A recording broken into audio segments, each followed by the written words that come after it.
And I think we're live. I'll have to double check, but I think we are live. My first live stream.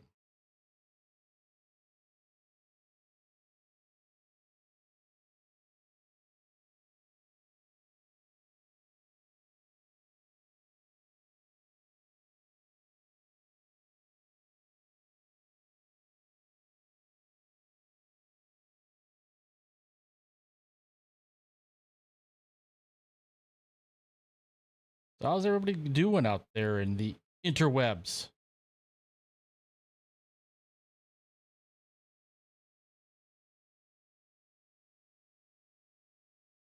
Yes, I'm live.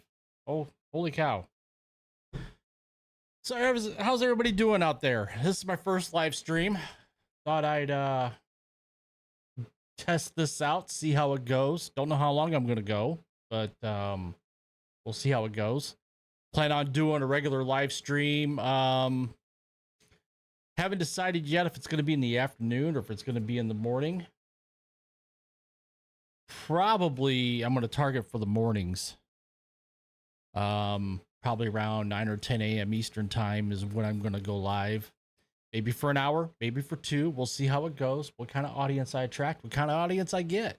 Don't even know if anybody's gonna watch this. And just gonna talk about stuff that's going on in the world.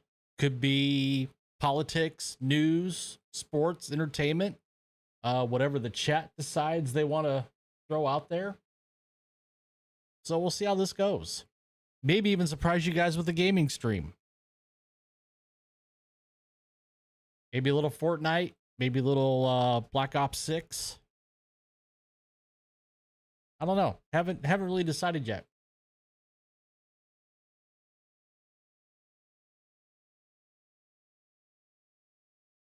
So we'll just have to see how this goes.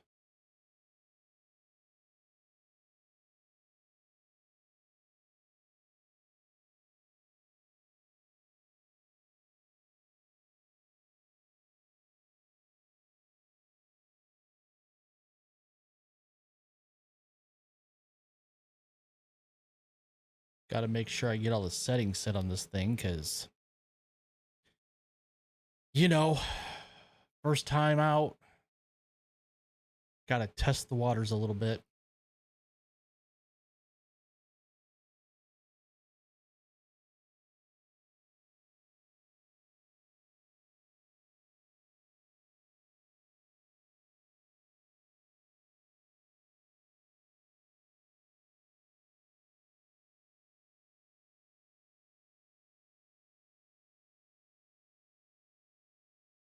Let's see here. Got the monetization set.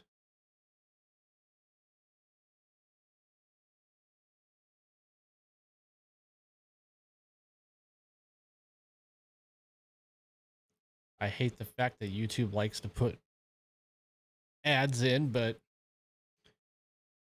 that's what they do.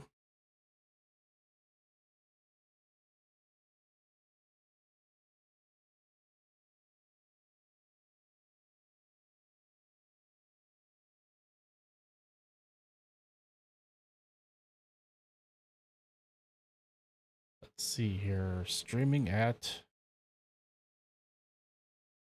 a bit rate of 128.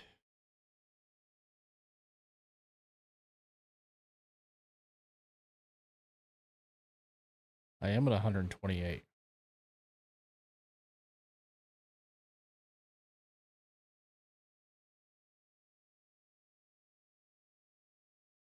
So I don't know what's going on there.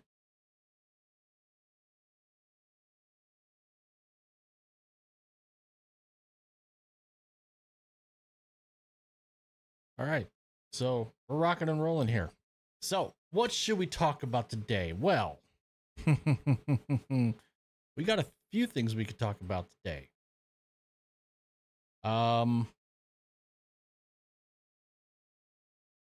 Let's see here. Taylor Lorenz.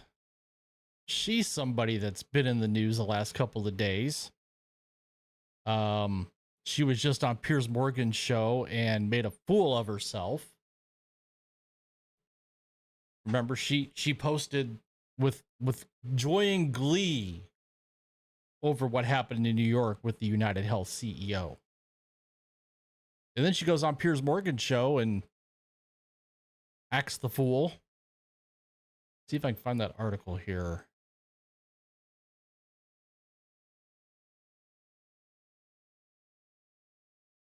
Here it is. Piers Morgan goes nuclear on gleeful ex-WAPO reporter, now ex-Vice reporter Taylor Lorenz, for saying she felt joy after death of United Healthcare CEO Brian Thompson. That's right. Taylor couldn't help herself. Back, let's pull it up here. She just couldn't help herself.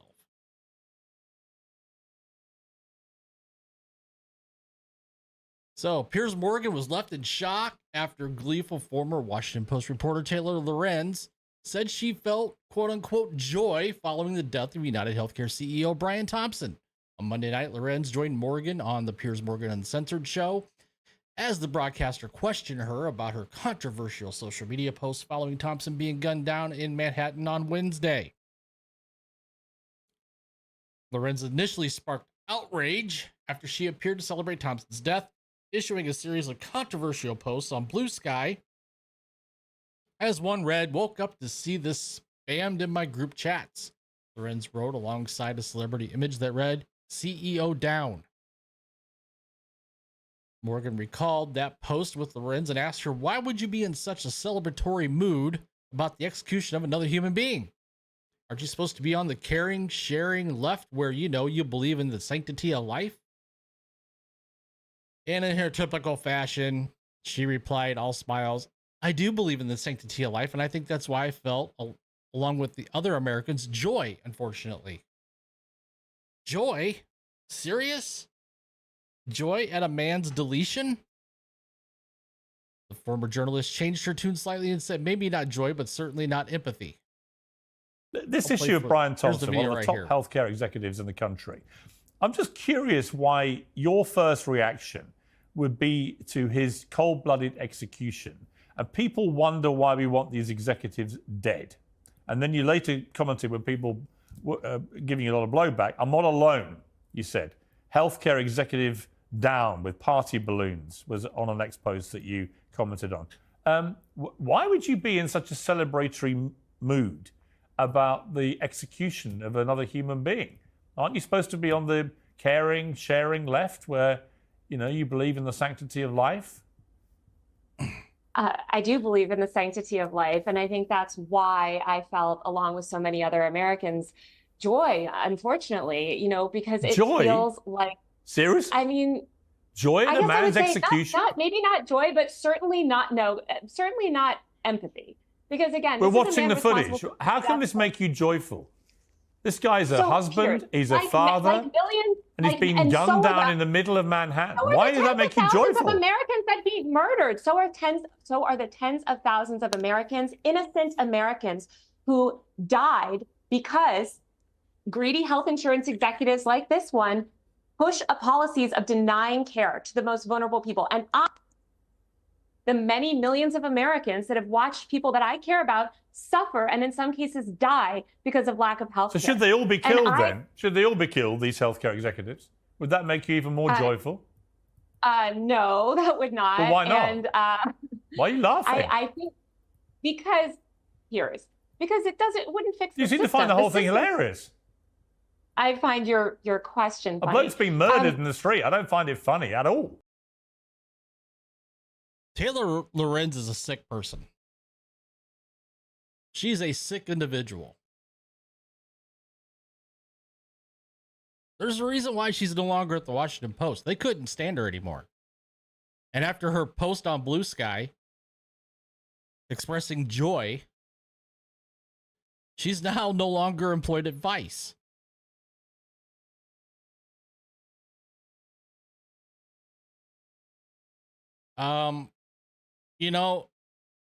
I get it. He's a healthcare CEO. He's not liked because of what the healthcare industry has become. But for what happened to happen, is, and to say you're happy about it is sick.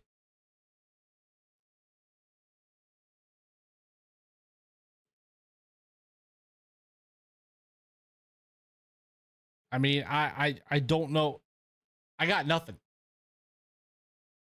She is a sick individual.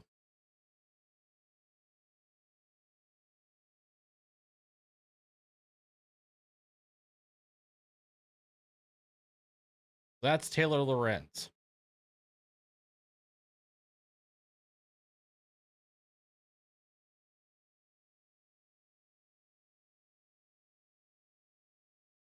I mean, she's just...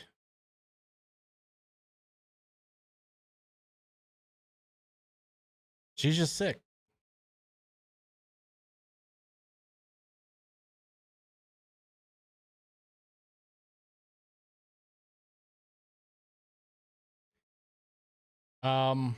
What's next?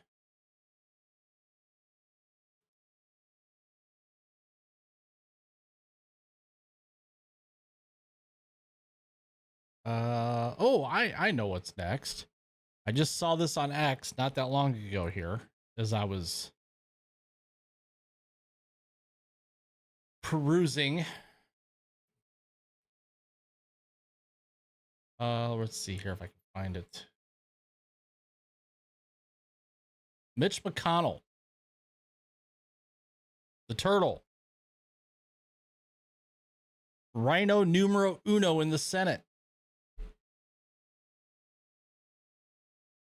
who, in my opinion, he should just retire.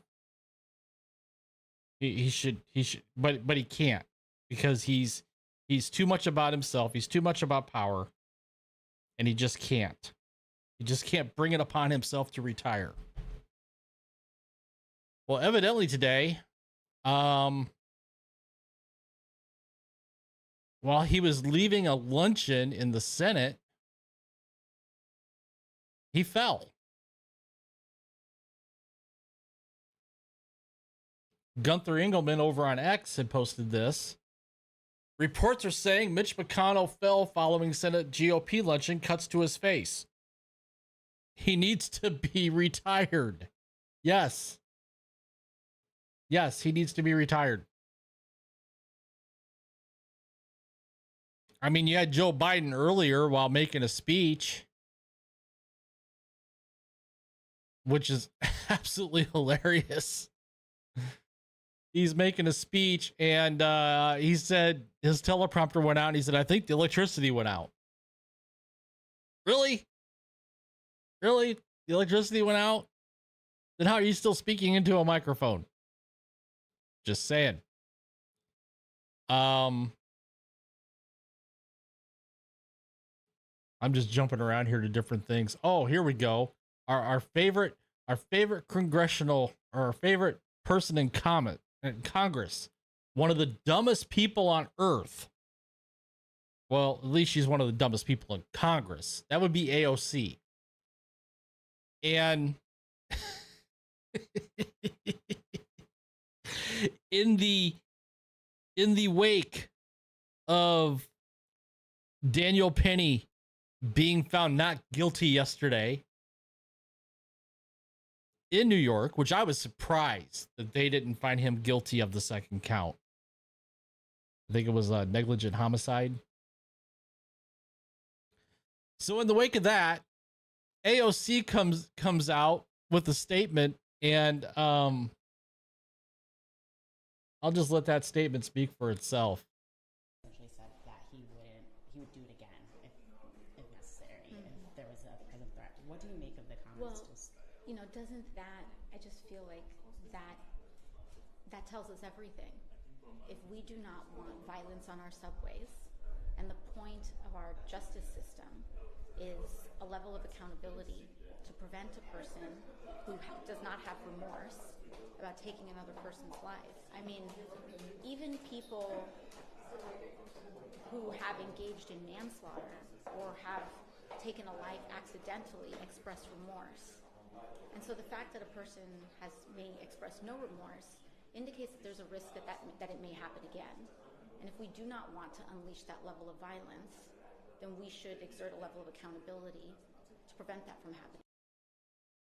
Excuse me. Pardon me.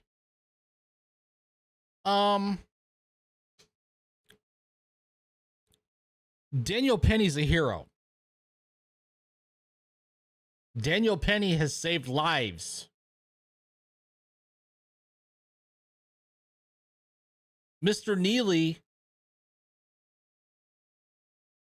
was drugged up. He was high as a kite. He was threatening people. And the New York City subway police weren't going to do a damn thing about it.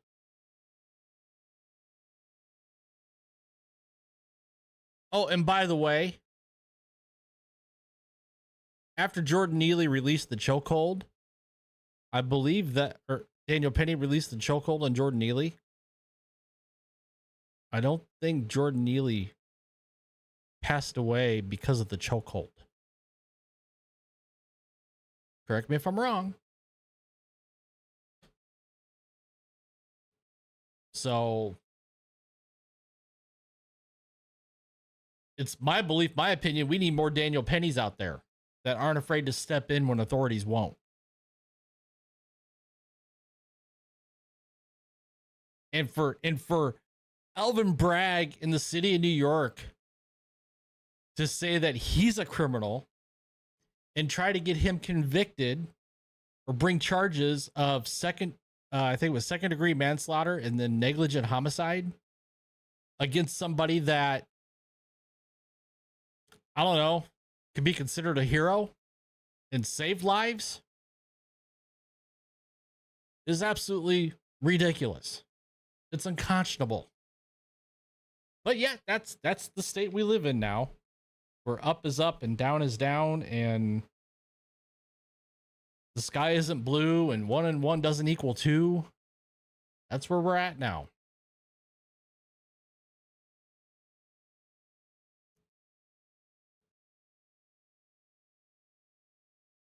Let's see, what other things could I find here to talk about?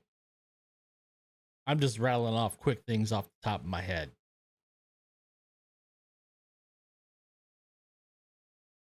Let's see here.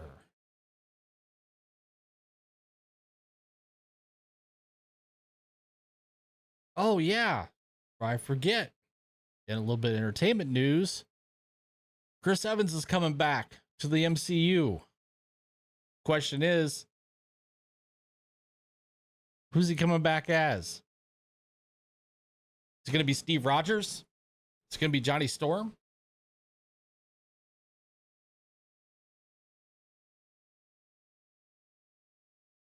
Sounds to me like they're planning on getting the band back together for Avengers Doomsday. Which, you know, we know RDJ is already on board playing Doctor Doom, which was announced last San Diego Comic-Con back in, was it July? Now we got Chris Evans coming back. You think they'll find a way to bring Scarlett Johansson back as Scarlet Witch? I think Chris Hemsworth is still around. So Thor's still around. How about Jeremy Renner, Hawkeye? I mean, with all the multiverse things that they do, with what they're doing, it wouldn't surprise me if they did try to bring back the OG team somehow, some way. Heck, maybe you could see Chris Evans playing a dual role. Johnny Storm and Steve Rogers. Just like you could have RDJ play Tony Stark and Victor Von Doom because of the multiverse. An idea. It's possible.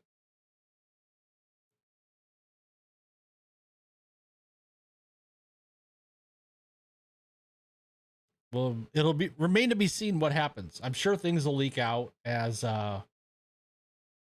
we get the filming. And as we get closer to that, I think it comes out May of 2026.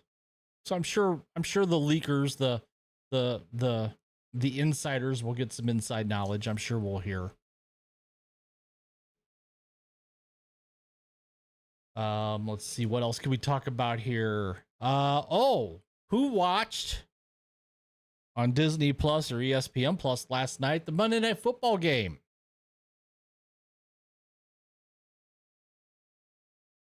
They broadcasted the entire Monday Night Football game last night on Disney Plus and ESPN Plus as if they were The Simpsons. The Simpsons have come to the NFL. Now, I didn't watch the Simpsons broadcast.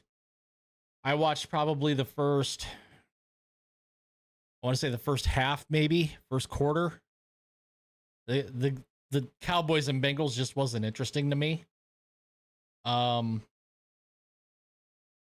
here we have from the Blaze, the entire Monday Night Football broadcast was animated as if it were an episode of The Simpsons. Football fans weren't sure why they were watching an episode of The Simpsons when they turned on their televisions to watch the Dallas Cowboys and Cincinnati Bengals on Monday night. As part of partnership between Disney Plus and ESPN Plus, Monday Night Football was traced with characters from the long-running series as broadcasted as if it were set in Springfield. And it wasn't just a single segment. It was the entire game. With characters like Homer Simpson and Krusty the Clown routinely being injected into the game. Characters were put in place of real players throughout the game, standing in for names like quarterback Joe Burrow or even kicker Evan McPherson.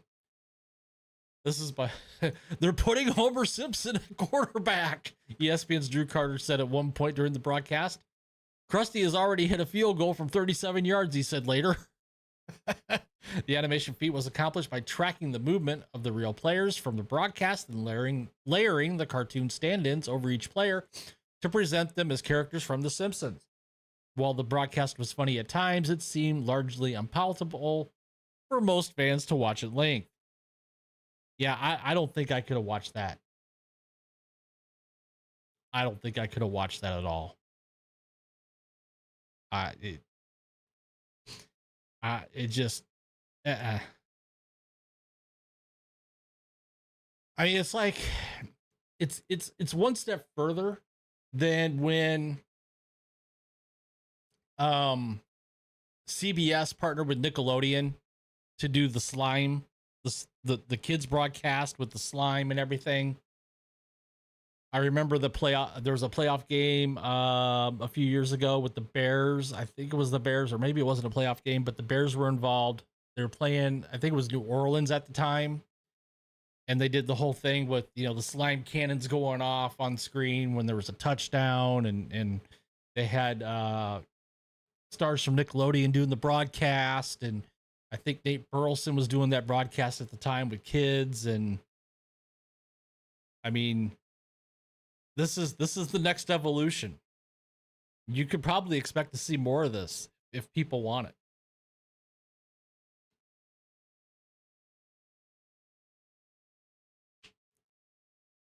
It says here in the Blaze article, the Bengals eventually took home the 27-20 win after the Cowboys blocked a punt but still lost possession due to a fumble fiasco. While the animation of the pivotal play was hilarious, for some reason, none of the iconic yellow characters were on the field for this part of the game with less than 2 minutes left. Had Bart blocked a punt that Ralph Wiggum eventually recovered for the Bengals after it hit Mo's arm, fans might be singing a different tune with one of the greatest NFL highlights of all time. The canonical justification of the broadcast, according to cartoon announcer Stephen A. Smith, was the entire event was inside Homer's dream while sleeping on the couch as football played on TV. I'm sorry, but the greatest football player of all time on television is Al Bundy. I don't care about Homer's dream. Remember, Al Bundy scored 4 touchdowns in one game.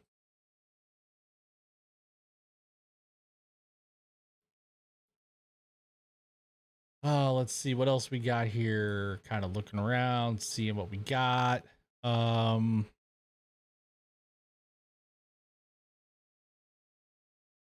else can we talk about here?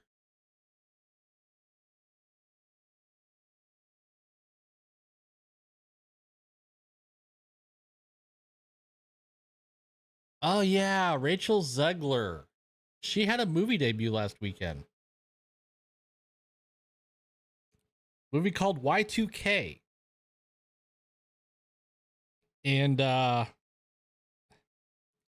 you know, A24, they're a small studio. They put out these horror movies and whatnot, and some of them do pretty good, some of them don't do so good.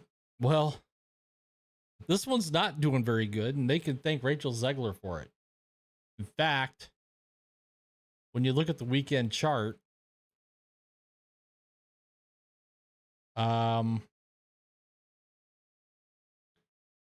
Y2K with Jonah Hill, Kyle Mooney, Rachel Zegler at the box office this past weekend did $2.1 million. Ouch. Now, I don't know what the budget for this movie is. It was in just over 2,100 theaters.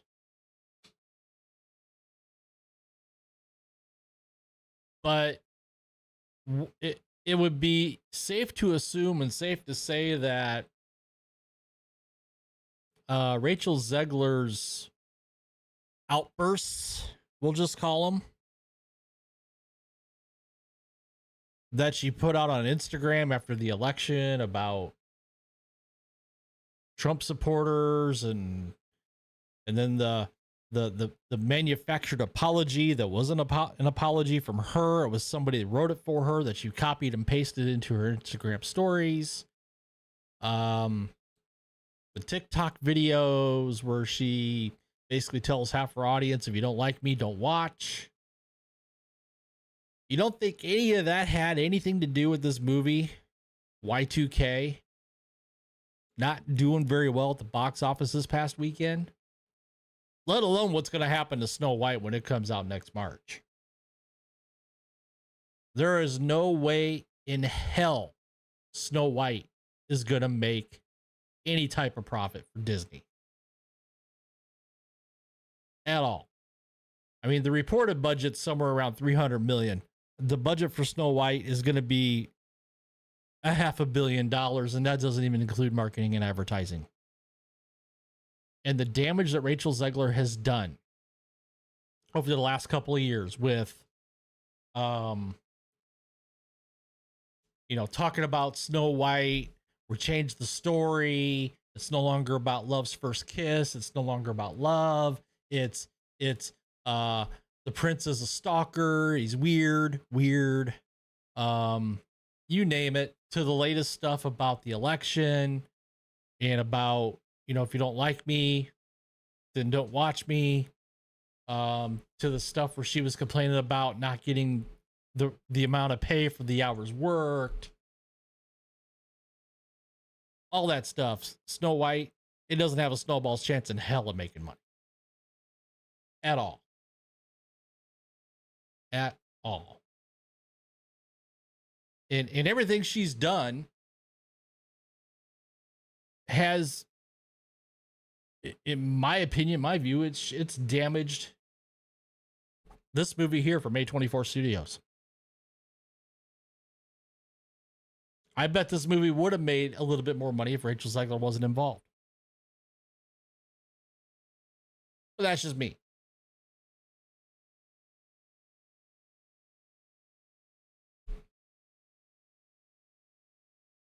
So what else we got here? Greta Gerwig. She's in charge of Narnia now.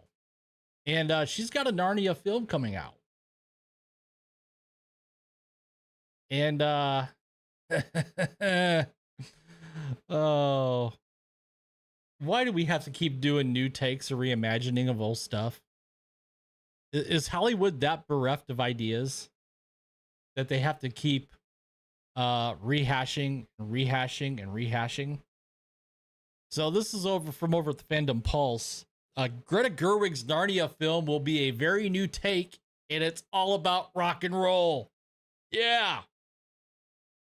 Amy Pascal, one of the producers on Greta Gerwig's upcoming film adaptation of C.S. Lewis's The Chronicles of Narnia, revealed the film will be a very new take and that it's all about rock and roll. In an interview with Pete Hammond at Deadline, Pascal was asked, "And how is Narnia? Has she been shooting in that already?" And Pascal replied, "No, we start shooting in July." So it starts shooting in July of 2025. Hammond then asked, "That's a new take on Narnia, or?" And Pascal responds, "A very new take on Narnia. It's all about rock and roll." Pascal's comments come about 2 weeks after actor Jason Isaac told the Week that the first book Gerwig plans to adapt will be The Magician's Nephew. While listing out all of the books he planned to read at Christ Church Cathedral, Oxford, for Macmillan Cancer Support, Isaac included The Magician's Nephew and stated, "I loved all the Narnia books as a kid. When Peter was told he wouldn't be coming back, I understood something devastating about mortality. I picked this one because Greta Gerwig is about to make a film of it, which I can't wait to see." So The Magician's Nephew tells the story of the creation of Narnia. The official description on Amazon states, "On a daring quest to save a life, two friends are hurled into another world where an evil sorceress seeks to enslave them. But then the lion, Aslan's song, weaves itself into the fabric of a new land, a land that will be known as Narnia. And in Narnia, all things are possible." The book was the penultimate book to be published. However, it is the first book in chronological order. Oh, why? That's all I gotta ask. Why? Stick to the source material. And if you stick to the source material, guess what? Your movie might just make it at the box office. Or if it ends up being on a streaming platform, your movie or show will become popular and draw eyeballs. Unlike something like let's see, Rings of Power, which they just confirmed season 3.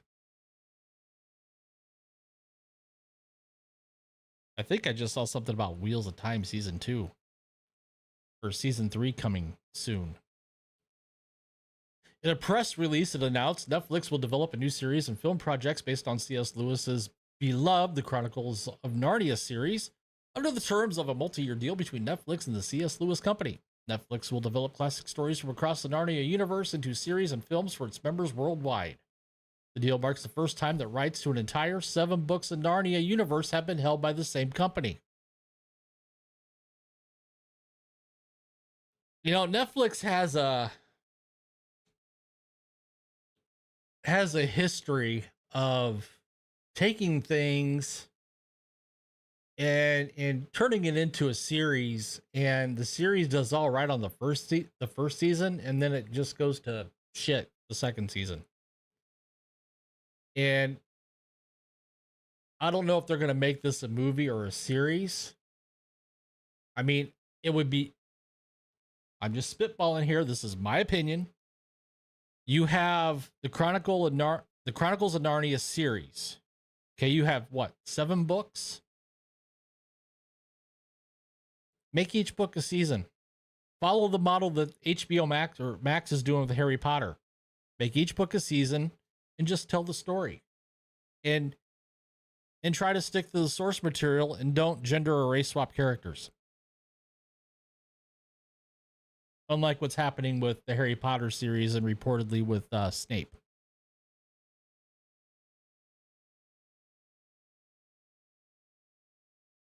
So, if it was me in charge at Netflix and I had the rights to C.S. Lewis's The Chronicles of Narnia, I'd just turn it into a series. Every book would be 1 season of the series. I wouldn't worry about trying to make movies.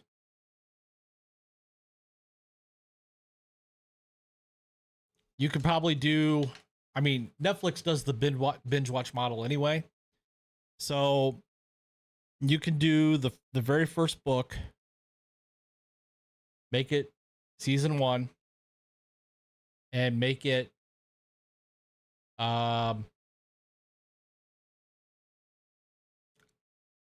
say, hour-long episodes and do an 8-episode arc.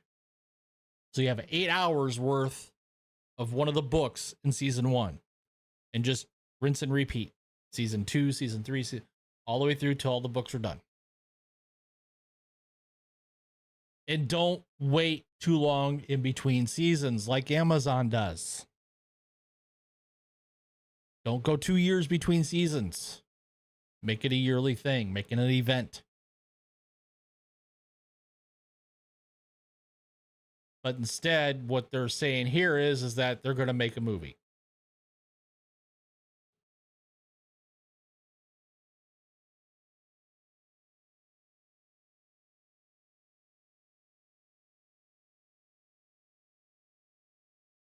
I mean, according to this,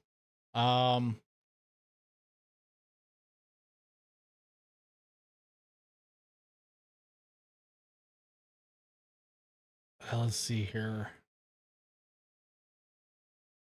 When asked for more details about Gehrig's role in the films and whether she was writing them as well, Stuber said, obviously, The Lion, the Witch, and the Wardrobe is kind of the preeminent one, but there's such an interesting narrative form to the Narnia series if you read them all, or all of them.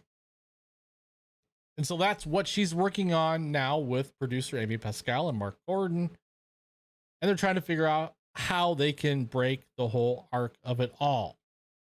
Stuber would then go on to inform Collider at the beginning of November that they plan to take the first film into production next year. Don't do movies.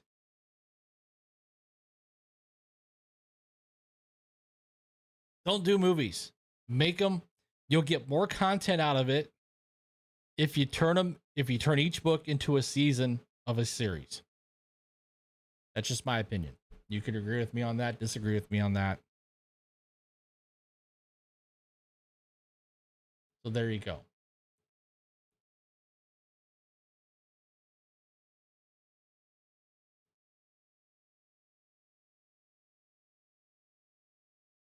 Oh, let's see. What else can we talk about here?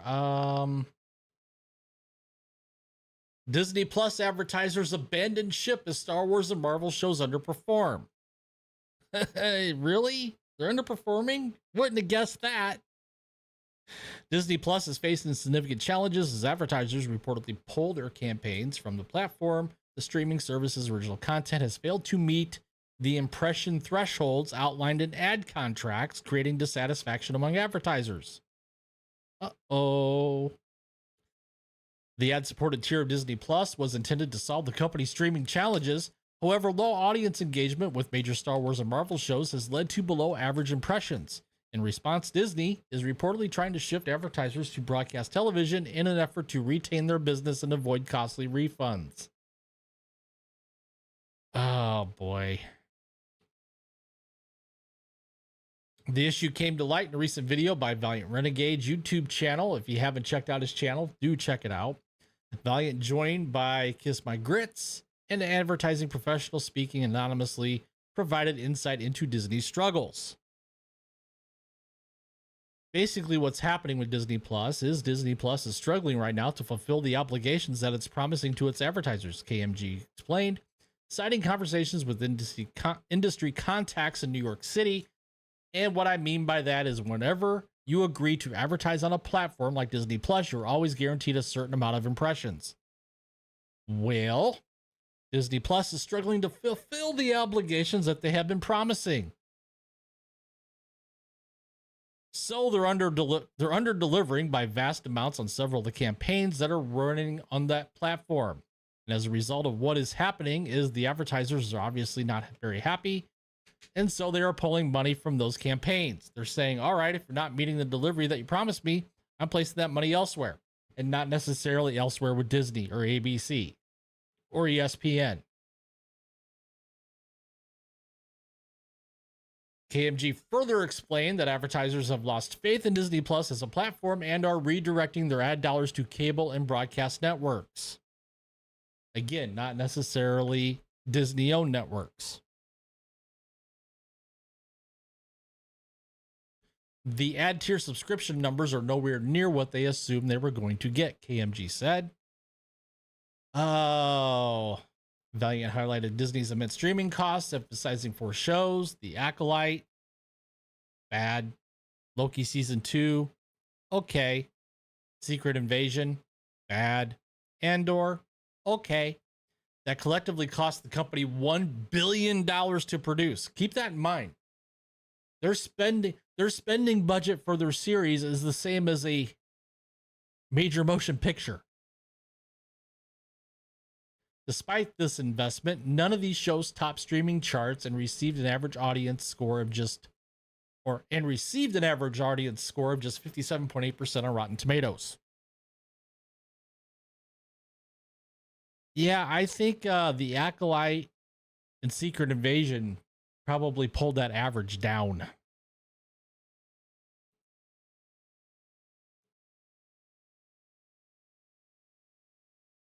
The problem was, as we pointed out, especially with Andor, which is now a year and a half ago, that the audience simply didn't justify the expense that was made to produce the show. Those 4 shows combined to cost Disney $1 billion in production, and that doesn't include whatever Disney Plus then spent to advertise those shows. That's all according to Valiant Renegade. Valiant suggested that Disney Plus's most significant advertising opportunity might come from Bluey, a children's show the company doesn't own. Yeah, Bluey is like blowing up in popularity. Kids love Bluey. That's where the advertising dollars should be. Now, you have to watch what you advertise, of course, on a children's show. And KMG points this out. There's restrictions on advertising and content that is specifically only to kids. Yes, there is. But you can still pump more money into those ads. At least I believe you can. I could be wrong. Wouldn't be the first time. Disney's also integrating Hulu and ESPN into Disney Plus, but according to KMG, ad sales for those platforms are encountering problems as well. The audiences for Hulu and ESPN don't align with the pixie duster Disney adults who make up the bulk of Disney Plus's viewership. So yeah, Disney's in a little bit of trouble there with the ad dollars. If the ad dollars aren't there, then the platform's going to struggle and just wither off and die. That's what's going to happen. These streaming platforms, when they offer you tiers, they know they're not going to make the money they need off of the top tier, which is no ads. They're relying on those other tiers with ad revenue to bring in more money. And if they're not meeting targets, that they're telling these advertisers that, hey, we're going to get you X number of views, X number of eyeballs on this show, put your ad spend here.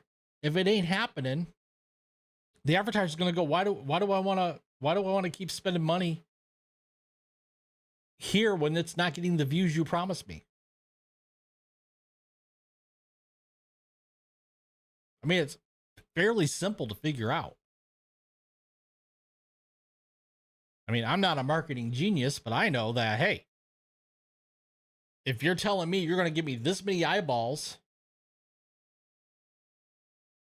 so I can do my ad spend here for my products and services, because you're going to give me this many eyeballs and you're getting me, we'll just say half the eyeballs you promised me. Well, I'm going to pull my ad revenue out of there. I'm going to pull my ads. I'm going to put them somewhere else. That's going to do better for me as a company. It's not rocket science.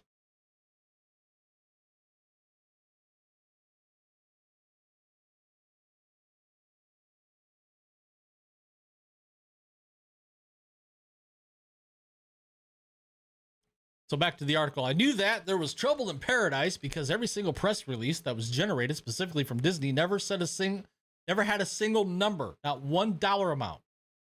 And the only thing that the press really said is, oh, we increased our advertisers by 15%. And I think it was very cleverly worded where it wasn't you increased your advertising revenue by 15%. You just increased your advertisers by 15%. There's a subtle difference between, hey, we increased our advertisers by X versus we increased our ad revenue by X. You just got more advertisers. Yeah. You increased your quantity of advertisers that were coming in. So, very, very, very clever language. And that's the game they play. That's the game they totally play. It's, hey, look at what we did here. We increased our advertisers by 15%. But our revenues didn't increase at all. In fact, our revenues have gone down. Well, you said you increased. Yeah, the number of advertisers, but we didn't say we increased the revenue. It's the game they play. It's the word game, the language game. KMG noted that Disney's ad revenue projections continue to shrink as the company repeatedly revises its advertising goals downwards. They got to make, they have shareholders to answer to. And if they keep projecting their ad revenues downwards, what do you think the shareholders are going to do?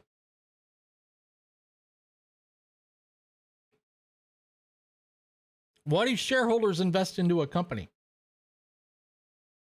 To make a return on their investment, to make money. Well, if Disney keeps projecting ad revenue downwards, well, that means Disney's not making money on ads. The revenue's not coming in. So what are investors going to do? Investors are going to go, oh, what's going on here? I don't know. What is going on here?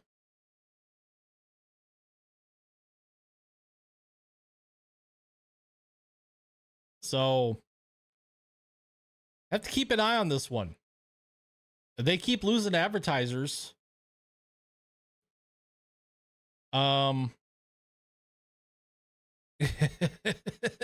especially as Bob Iger's on his way out the door, he's going to leave a mess for the next CEO to clean up. Mark my words. I have a feeling that it's going to be so bad at Disney that the next CEO is going to come in and go, what the hell happened here? You left and the cupboard's bare.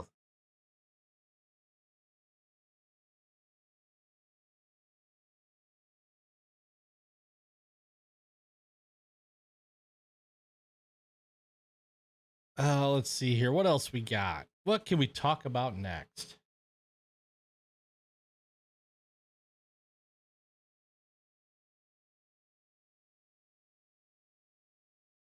Oh, this one is one that I saw last night that's absolutely hilarious. So we know President Trump is over in France. He attended the reopening of Notre Dame Cathedral in Paris. And Joe Biden was there too. And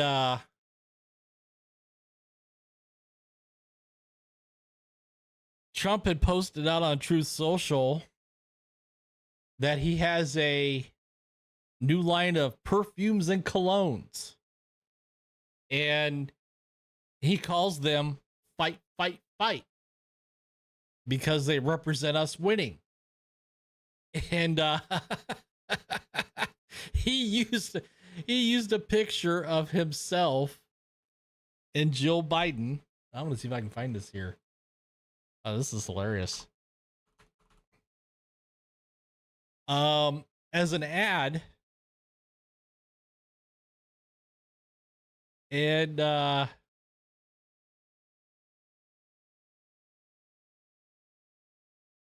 let's see, he's got a lot of posts on Truth.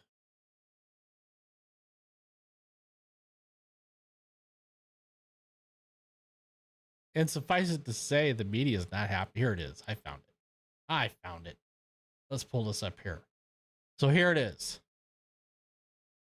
Here are my new Trump perfumes and colognes. I call them Fight, Fight, Fight because they represent us winning. Great Christmas gifts for the family. Go to gettrumpfragrances.com.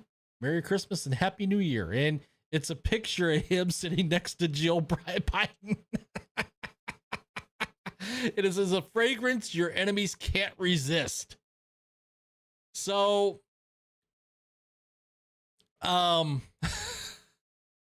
needless to say, Jon Stewart's not happy about this. Jon Stewart freaks out over Trump's hilarious fragrance ad featuring smiling Jill Biden. Comedian Jon Stewart flipped out after President-elect Donald Trump posted a humorous promotion for his fragrance line using a viral photo of First Lady Jill Biden looking admiringly at Trump during their recent visit to Notre Dame Cathedral in Paris, France. Monday's episode of Comedy Central's The Daily Show, Jon Stewart didn't find it funny at all, saying it was beneath the president-elect. I think it's pretty humorous myself. I think it's pretty funny. Trump was apparently traveling with his predecessor's wife, attending the opening of the Notre Dame Cathedral with Jill Biden, I should say, not Joe, Jill. Stewart said in his opening monologue, it was a rare moment of conciliation, one that would have been given this country hope had it not been immediately undermined by the returning president releasing an actual cologne and belittling and sexualizing said moment. Oh, let's just play this here and see what we get. Jon Stewart. But another stroke of weirdness, Trump was apparently traveling with his predecessor's wife, attending the opening of the Notre Dame Cathedral with Jill Biden. It was a rare moment of conciliation, one that would have given this country hope had it not immediately been undermined by the returning president releasing an actual cologne ad belittling and sexualizing said moment. The caption there saying, a fragrance your enemies can't resist. The men's cologne and women's perfume are both selling for $199. You won! You won! You don't have to push merch anymore. I find it hard to believe I'm saying this, but it's beneath you. I mean, for God's sakes, you don't see Jolani out there pushing product. I conquered Syria, and now you can conquer dry hair follicles with my new line of beard oil. I don't normally laugh at Jon Stewart stuff, but I gotta laugh at that one. I mean, the man is, he's a businessman. He's a businessman first, a politician second. And I almost am willing to bet that Barron had something to do with that. I'd be willing to bet Barron Trump had something to do with that. So yeah, we got Trump perfumes and colognes now. I can't help but laugh. Oh man. Oh, let's see what else we can find here.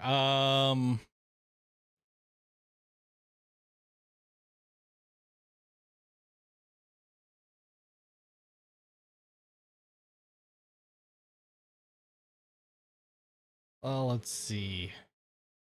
Do I have anything else to talk about here? I think that's about it for today. Like I said earlier, when I first started the stream, this is my very first live stream. Think I got the bugs worked out. I think I got the kinks worked out. This is going to be something I'm going to try to do at least a couple days a week. I'm going to schedule a time. May go for an hour, may go for 2 hours, depending on what I can find to talk about. And basically this is just to shoot the shit. You know, if I can get enough people to watch, it's going to be definitely audience driven. So I'll post over on X. I'll post over on Instagram. I'll post over on Facebook. But I will be scheduling a regular stream. I'm probably going to do it in the morning, maybe around 9 a.m., 10 a.m. Eastern. Haven't decided what time yet, but this is going to be a regular thing. And check out my other content that I'm posting daily during the week on this channel. Still going to be doing daily content. And all I can say is this is the first one of many more to come. So episode 1's in the books.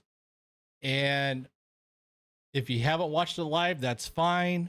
But if you do happen to watch this after it's posted to YouTube, thank you for giving it a view. And as always, support the channel, like, share, subscribe.